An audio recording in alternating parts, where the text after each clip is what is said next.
Doctor Parthasarathi Valmiki.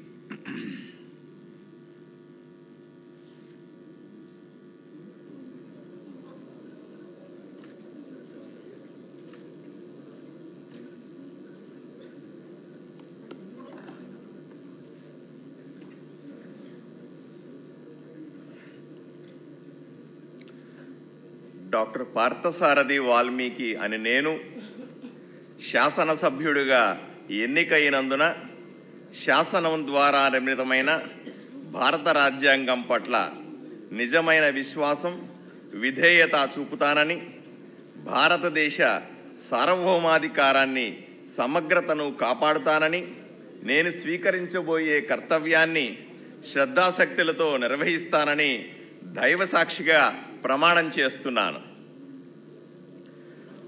Andhra Pradesh శాసనసభ సభ్యుడినైన doctor Parthasarathi Valmiki అనే నేను సభ నియమాలకు కట్టుబడి ఉంటానని, వాటిని అనుసరిస్తానని, సభా మర్యాదలను పాటిస్తానని, సాంప్రదాయాలను గౌరవిస్తానని దైవసాక్షిగా ప్రమాణం చేస్తున్నాను.